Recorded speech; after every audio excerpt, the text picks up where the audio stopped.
सूर्य के समान ही तेजस्वी, जो प्राचीनतम होते हुए भी नित नवीन है, इसी धरती पे जो हमारे लिए प्रकाश का एक महान स्रोत है। वो एक ऐसी शक्ति है, एक परिवार है, जो समाधान है, तारणहार है, जो हमें ऐसी असमय होने वाली बर्बादी से बचा सकती है। धेनु धात्री तथा पितृ सप्तस्त्री मातरि स्मृता। There are 7 mothers according to Vedic civilization. Dhenu, the cow is also mother. अनादिकाल से गोवंश सेवा, पूजा, सम्मान एवं प्रेम का पात्र रहा है। कई दृष्टियों से गाय हमारी मां से भी बढ़कर है। भोजन से पहले गोग्रास का प्रबंध करने की अनिवार्यता वाली परंपरा इसका ही प्रतीक है।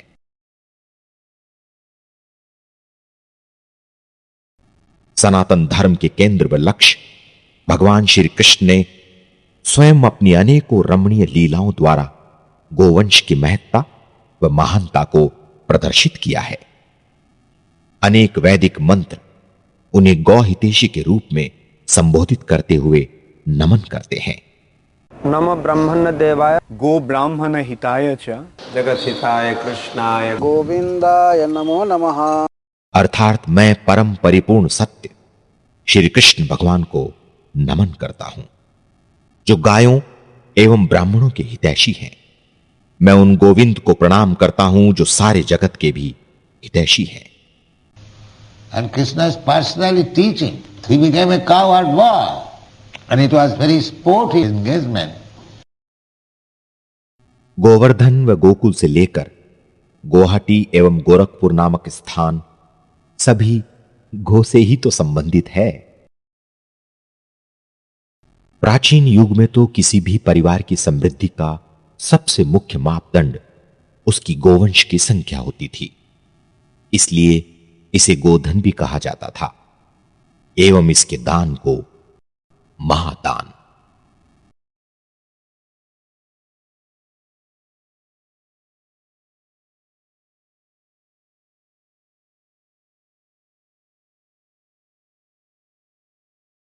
इसके आध्यात्मिक महत्ता के साथ इसके आर्थिक एवं स्वास्थ्य संबंधित उपयोगिताएं इसका प्रमुख कारण रही है।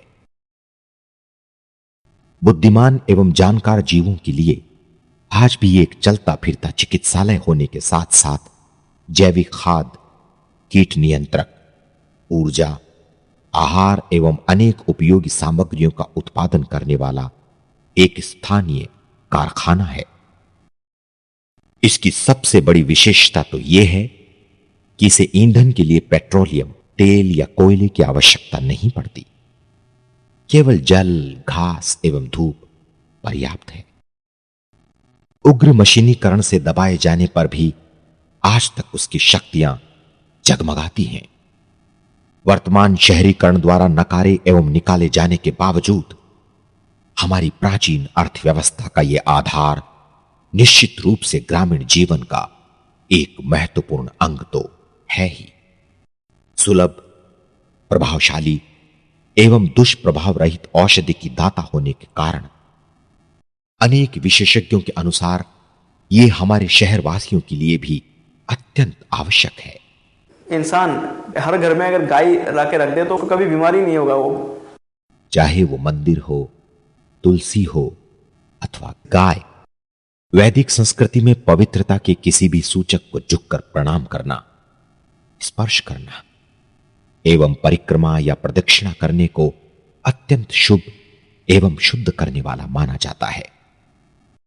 भूतपूर्व न्यूक्लियर वैज्ञानिक डॉक्टर मानेन मूर्ति की खोजों के अनुसार गाय के शरीर में से कई ऐसी ऊर्जाएं प्रवाहित होती हैं जो कि मनुष्य के कई रोगों को तो सिर्फ उसके निकट रहने पर से हर लेती हैं।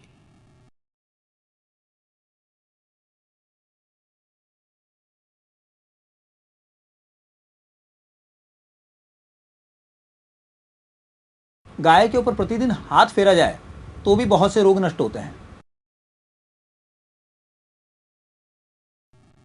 इतना ही नहीं, गोधूली अर्थात उसकी पैरों की धूल से भी हमें काफी प्रकार के लाभ होने की जानकारियां हैं।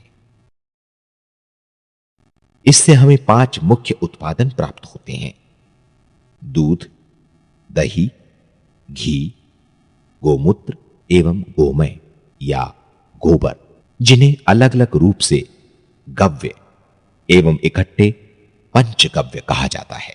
महाविषों को विषहीन कर देने की क्षमता जो रखता हो वो पंचगव्य। We use Panchagavya to bear the Supreme Personality of Godhead.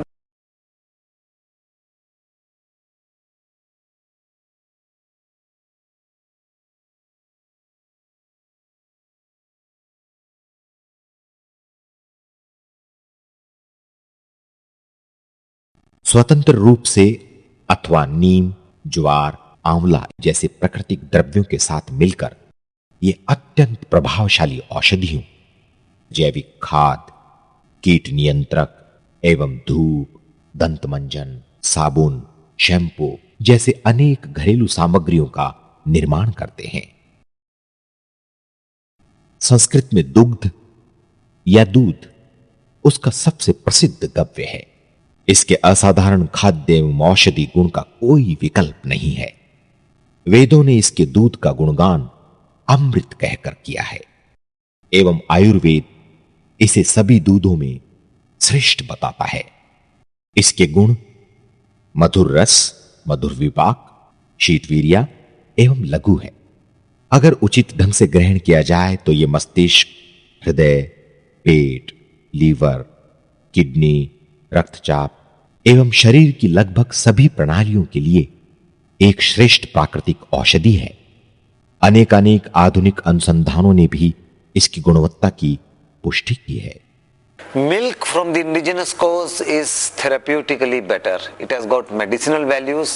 The big-sized fat globules from the buffalo milk are not as efficient to reach the human brains through our veins as the small-sized from indigenous cattle are available and are able to support us in our thinking, in our working. It is very useful for the younger children and also for the elderly people in the family, because for nutrition, for the digestion aspects, the smaller size is better.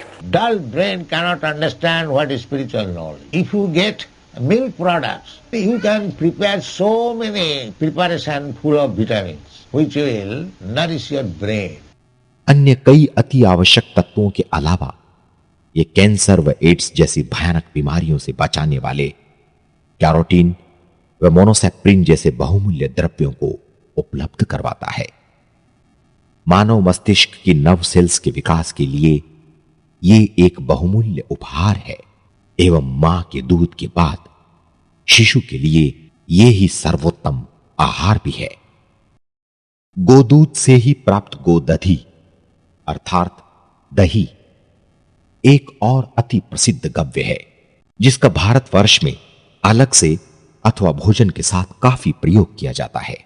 यह शरीर में पाचन क्रिया के बाद पोषण तत्वों के अवशोषण में सहायता देता है। इसके गुण इसके स्वाद के साथ बदल जाते हैं। जब यह मधुर होता है तब यह वात को कम कर कफ को बढ़ाते हुए शरीर में स्थूल को बढ़ाता है। जब यह खट्टा होता है तब यह पित्त और कफ को बढ़ाता है। साधारण शब्दों में यह सूजन, उदर, अर्श, अरुचि, प्लीह विकार एवं पांडु रोगों में विशेष रूप से लाभकारी है। इसकी छाछ से बना तक्रारिष्ट नामक एक आयुर्वेदिक मिश्रण भयानक दस्त एवं पाइल्स या मस्से के निदान के लिए प्रसिद्ध है। न तक्रा सेवी व्यथा ते कदाचित न तक्रा दग्धः प्रभावंती रोग। आयुर्वेद का यह श्लोक कहता है कि जो व्यक्ति विधिवत तरीके से छाछ का सेवन करेगा उसे कोई शारीरिक पीड़ा नहीं होगी, और जिन रोगों का निदान छाछ करती है वे फिर लौट कर नहीं आते। दही से प्राप्त होता है घी। पोषण की दृष्टि से अति आवश्यक चर्बी का एक भंडार होने के साथ साथ ये आयुर्वेद में समस्त प्रकार के घी में सर्वश्रेष्ठ माना जाता है। मधुर रस, मधुर विषकांड, शीत वीर्य इसकी कुछ विशेषताएं हैं जो कफ को बिना बढ़ाए वात और पित्त दोषों को नियंत्रित रखती हैं। इसके अलावा चक्षुष, हृदय मेध्य और विषहरण गुणवत्ताएं भी हैं। साधारण भाषा में कहा जाए तो ये मस्तिष्क, हृदय, आंख, त्वचा और शरीर के लगभग सभी अंगों के लिए एंटीऑक्सीडेंट गुणों से भरपूर एक बहुलाभकारी बलवर्धक औषधि है। स्मरण शक्ति विकास, घाव भरने व त्वचा के रोगों में भी इसके चमत्कारी प्रभाव पाए गए हैं।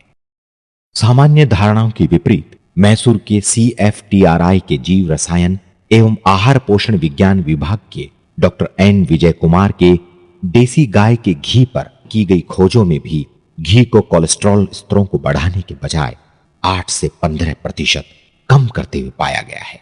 हजारों आयुर्वेदज्ञों के साथ श्री उत्तम माहेश्वरी जैसे पंचगव्य प्रचारकों ने इसकी मिर्गी, लकवे एवं स्वस्थ शरीर में भी विधिवत उपयोगों के जबरदस्त लाभ पाए हैं। मेरी माताजी को लकवे का अटैक हुआ कि उनका पूरा चेहरा एक तरफ घूम गया। उसी समय मैंने गाय के घी की 2-2 बूंदें गर्म करके उनके नाक में डाली। 15 मिनट में ही मस्तिष्क को इतनी प्राण शक्ति मिल गई कि उनका लकवा ठीक हो गया, उनका चेहरा वगैरह एकदम नॉर्मल हो गया। अगर उस समय मेरे घर में ये गाय का घी नहीं होता, वो ब्रेन के जो सेल्स है वो डेड हो जाते और उसके बाद उनका आधा शरीर बेकार हो जाता। फिर धीरे धीरे कई महंगे उपचार करने पड़ते हैं, कई साल निकलते हैं, बहुत कष्ट उनको भुगतना पड़ता और तब जाके कहीं उनकी स्थिति सुधरती। लोनावाला के सुप्रसिद्ध डॉक्टर तंबी तो हार्ट ब्लॉक तक को हटाने में इसका सफलतापूर्वक उपयोग करते हैं। इसके अलावा भी छेना, मक्खन, पनीर जैसे दूध के कई उत्पादन हैं जो अनगिनत स्वादिष्ट मिठाइयों एवं पौष्टिक आहारों का आधार है।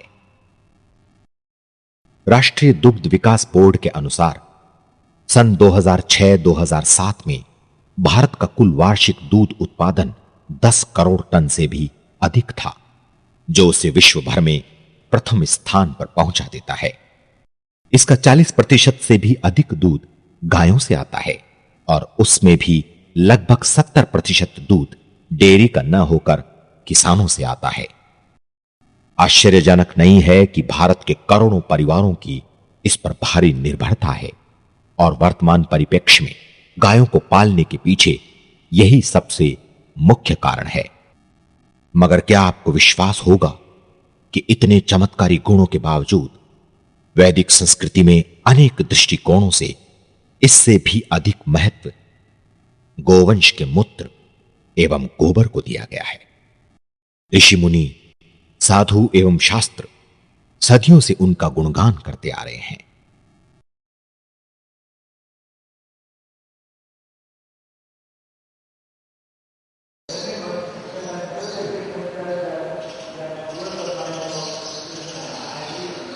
According to the Vedic understanding, we see that even the urine of the cow is beneficial, even the cow dung is beneficial. In South India, at big Vishnu temple, when they'll open the door for the darshan, the first thing they'll put a cow showing her back to the Lord and passing stool and urine in front of the Lord, and that will bring auspiciousness to the Supreme Personality of Godhead. भगवान श्री कृष्ण को बचपन में जब उन पर कोई संकट आता था तो गाय के मूत्र से स्नान कराया जाता था। तो पुतना गोद में ली तो लोगों को शंका हुई कि उसने नख गड़ाया होगा, दांत गड़ाया होगा, कृष्ण के शरीर में कुछ क्षति हो सकती है। तो पहले गोरज गाय के धूल स्मीयर किया गया, मला गया भगवान के शरीर में, और गाय के गोबर से स्नान किया गया और गाय के गोबर से तिलक किया गया। देखते हैं आधुनिक विज्ञान क्या कहता है।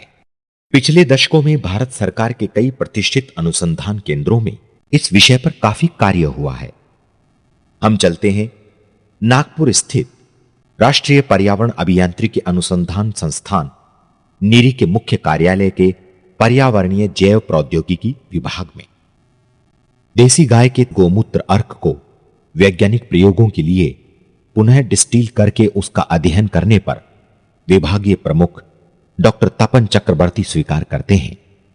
Then we found that it has a very good antigenotoxic property. We have studied the antioxidant status of this product and we found that it is quite high compared to other known antioxidants. इनके सहायक वरिष्ठ वैज्ञानिक doctor के कृष्णमूर्ति कुछ और प्रकाश डालते हैं। We initially study the cytotoxic parameters on normal cell line as well as cancer cell lines, like DNA damage, then DNA fragmentation, then cell cycle studies, then phosphatidylserine externalization, and we compared these results with the known anti-cancer drug being used in market, that is Taxol and tamoxifen. We found this redistilled covalent distillate is having a good anti-genotoxic and as well as anti-cancer properties.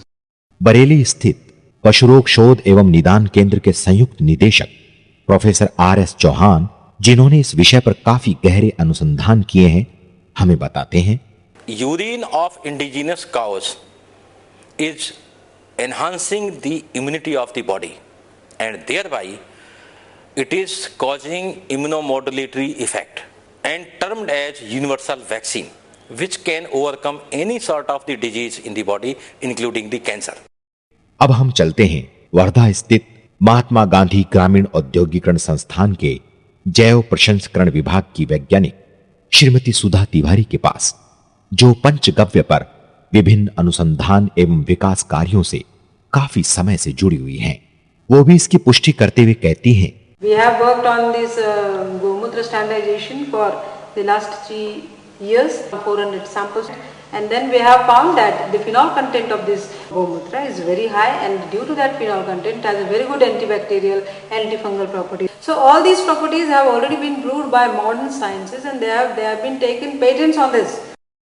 CSIR के NBRI के माध्यम से गो विज्ञान अनुसंधान केंद्र नागपुर ने गोमूत्र की अन्य एंटीबायोटिक्स की एंटीमाइक्रोबियल क्षमताओं को बढ़ाने की गुणवत्ता को विकसित कर उस पे अमेरिकी पेटेंट प्राप्त कर लिया है।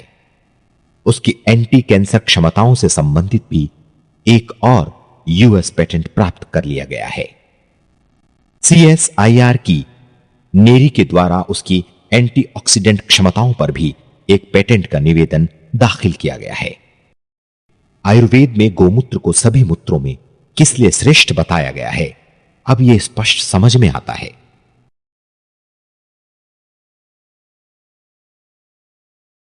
Gomutra is Kapha-Vata Hara. It is Lekhana, reduces obesity, Kushtagma. It alleviates skin disorders like eczema, psoriasis, leukoderma. It is also hypocholesterolemia.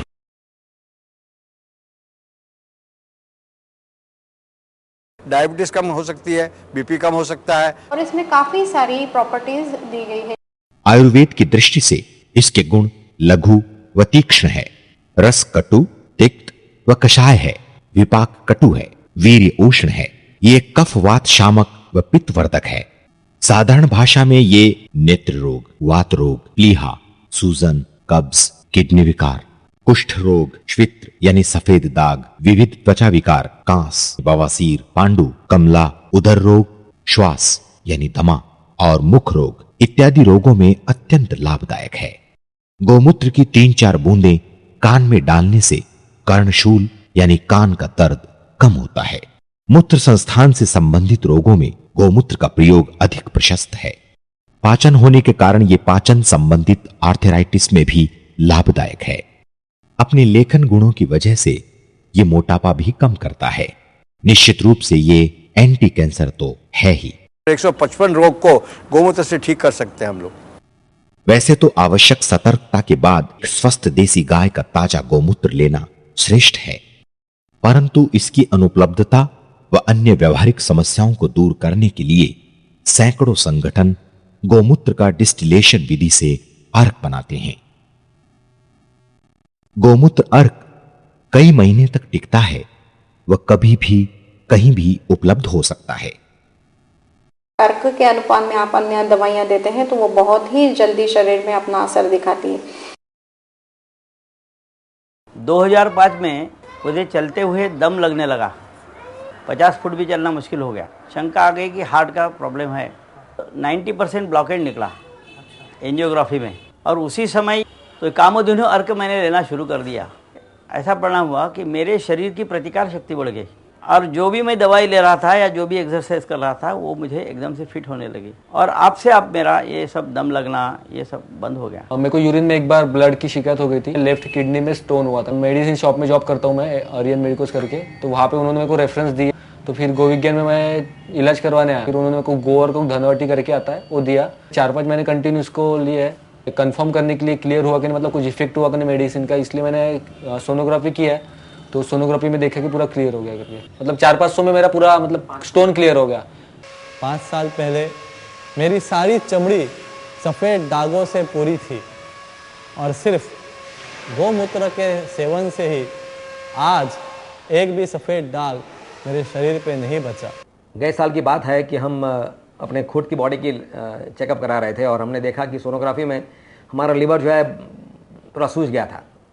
इस कंडीशन को कहते हैं फैटी लीवर। हमने 5 ml गोमूत्र अर्क लेना शुरुआत किया, पानी 1 गिलास पानी में डालकर। हमने इसको 6 महीने लिया। 6 महीने के बाद हम सोनोग्राफी कराने गए तो हम देखा कि हमारे लीवर जो है वो काफ़ी मात्रा में 50% से अधिक उसमें चर्बी जो है निकल गई थी। मैं स्वयं भी अपने पेट की कुछ बीमारी के लिए कई सारे इलाज करता रहा, किंतु अंत में गोमूत्र के सेवन से ही मेरी वो बीमारी का हल मैंने ढूंढा। मेरे सर के जो बाल थे पूरे के पूरे सफ़ेद हो गए थे। जो मेरे संबंध में है उन लोगों का कहना है कि आपके बालों में कालापन आ रहा है। सिर्फ 1 चम्मच अर्क भी अगर रोज सुबह ले लेते हैं वो भी अपने लिए बहुत अच्छा होता है। शास्त्रों में यहाँ तक कहा गया है कि यदि आपको सोने के सिक्के देकर के भी यदि गौमूत्र खरीदना पड़े तो आपको गौमूत्र अवश्य खरीदना चाहिए। आयुर्वेद की विषैली औषधियां जैसे गंधक है, पारा है, धतूरा है, संख्या है, गौमूत्र में ही इनका शोधन होता है, विषय तत्व नष्ट हो जाता है। आज जो फर्टिलाइजर और पेस्टिसाइड की वजह से हमारे शरीर में केमिकल्स घुस रहे हैं, इन केमिकल्स को गौमूत्र बाहर निकाल देता है। इसलिए आज के युग में तो प्रत्येक व्यक्ति को प्रतिदिन गौमूत्र का सेवन करना ही चाहिए, चाहे वो बीमार हो चाहे स्वस्थ हो। मधुमेह, उच्च रक्तचाप, पथरी, चर्म रोग इत्यादि का एक शक्तिशाली निदान घनवटी भी अर्क प्रक्रिया के द्वारा ही प्राप्त होती है।